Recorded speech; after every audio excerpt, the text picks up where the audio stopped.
आज की क्लास में हम लोग जानेंगे इकोनॉमिक्स का चैप्टर नंबर 2 राज्य एवं राष्ट्र की आय, जो कि वीवीए ऑब्जेक्टिव क्वेश्चन देखेंगे।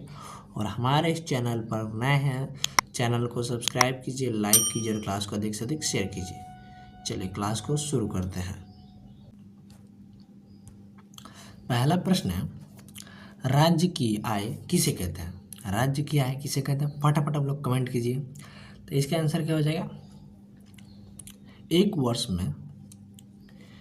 वर्ष में देश द्वारा उत्पादित वस्तुओं एवं सेवाओं का कुल मूल्य क्या कहता है? राष्ट्र की आय कहता है। ठीक है, ऑप्शन नंबर सी हो जाएगा आंसर।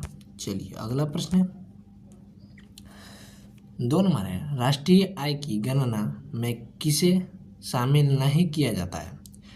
किसे शामिल नहीं किया जाता है? तो इसका आंसर क्या हो जाएगा? फटाफट कमेंट करते रहिए आप लोग। तो क्या हो जाएगा? अवैध व्यापार का। ऑप्शन नंबर सी हो जाएगा आंसर। चलिए अगला प्रश्न है, जो कि 3 नंबर है, राष्ट्रीय आय का पहला अनुमान किसने लगाया था? किसने लगाया था? तो इसका आंसर क्या हो जाएगा? 3 का इसका आंसर हो जाएगा दादा भाई नौरोजी ने। ऑप्शन नंबर बी हो जाएगा आंसर, जो कि बहुत वीवीए क्वेश्चन है। चलिए अगला प्रश्न है, जो कि 4 नंबर है, राष्ट्रीय आय का वर्तमान में अनुमान कौन लगाता है? कौन लगाता है? तो इसका आंसर क्या हो जाएगा? केंद्रीय सांख्यिकी कार्यालय CSO। ठीक है, ऑप्शन नंबर सी हो जाएगा आंसर। चलिए 5 नंबर है, भारत में राष्ट्रीय आय की गणना किस आधार पर होता है? किस आधार पर होता है? तो इसका आंसर क्या हो जाएगा? 5 का वार्षिक पर। ठीक है, ऑप्शन नंबर सी हो जाएगा आंसर।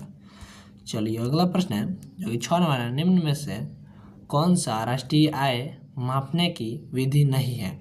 विधि नहीं है तो 6 का क्या हो जाएगा? कर विधि। ऑप्शन नंबर डी हो जाएगा आंसर। चलिए अगला प्रश्न है, जो कि 7 नंबर है, GDP का पूर्ण रूप क्या है? तो इसका क्या हो जाएगा? 7 का आंसर हो जाएगा ग्रॉस डोमेस्टिक प्रोडक्ट। ठीक है, ऑप्शन नंबर ए हो जाएगा आंसर। चलिए अगला प्रश्न है, जो कि 8 नंबर है, भारत की राष्ट्रीय आय का प्रमुख स्रोत क्या है? भारत की राष्ट्रीय आय का प्रमुख स्रोत क्या है? तो 8 का आंसर क्या हो जाएगा? सेवा क्षेत्र। ऑप्शन नंबर बी हो जाएगा आंसर। चलिए अगला प्रश्न है, जो कि 9 नंबर है, प्रति व्यक्ति आय कैसे प्राप्त होती है? कैसे प्राप्त होती है? तो 9 का आंसर क्या हो जाएगा? 9 का आंसर हो जाएगा राष्ट्रीय आय बटा जनसंख्या। ऑप्शन नंबर बी हो जाएगा आंसर। चलिए अगला प्रश्न है, जो कि 10 नंबर, राष्ट्रीय आय का उपयोग किसके लिए किया जाता है? इसका आंसर क्या हो जाएगा? बजट बनाने के लिए। ऑप्शन नंबर बी हो जाएगा आंसर। अगला प्रश्न है, जो कि 11 नंबर है, राष्ट्रीय आय का निर्धारण किस पर निर्भर करता है? किस पर निर्भर करता है? तो 11 का आंसर क्या हो जाएगा? उत्पादन क्षमता पर। ऑप्शन नंबर सी हो जाएगा आंसर। चलिए अगला प्रश्न है, जो कि 12 नंबर है, भारत में पहली पंचवर्षीय योजना कब शुरू हुई? कब शुरू हुई? तो इसका आंसर क्या हो जाएगा? 12 का 1951 ईस्वी में। ठीक है, ऑप्शन नंबर बी हो जाएगा आंसर।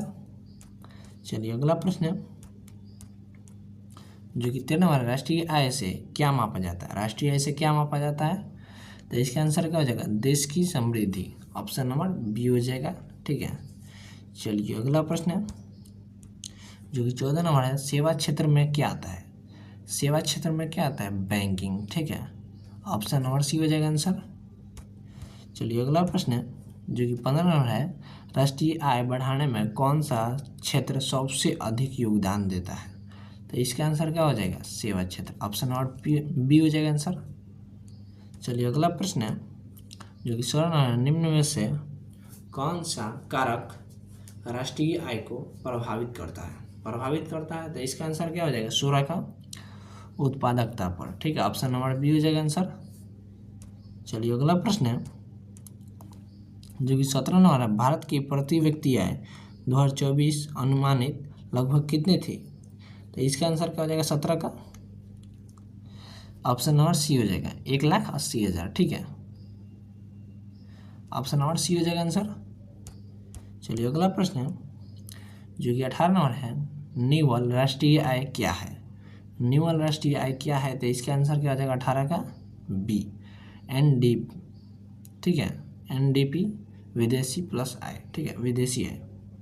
ऑप्शन नंबर बी हो जाएगा आंसर। चलिए अगला प्रश्न है जो कि 19 नंबर है, भारत का सांख्यिकी संगठन कौन सा है, तो इसका आंसर क्या हो जाएगा, 19 का क्या हो जाएगा आंसर, CSO, ठीक है, ऑप्शन नंबर सी हो जाएगा आंसर। अगला प्रश्न है जो कि 20 नंबर है, राष्ट्रीय आय में वृद्धि को क्या कहते हैं, इसका आंसर क्या हो जाएगा 20 का, ऑप्शन नंबर बी, आर्थिक विकास, ऑप्शन नंबर बी हो जाएगा आंसर। और हमारे इस चैनल पर नए हैं, चैनल को सब्सक्राइब कीजिए, लाइक कीजिए और क्लास को अधिक से अधिक शेयर कीजिए। फिर मिलते हैं नेक्स्ट वीडियो में, तब तक के लिए जय हिंद।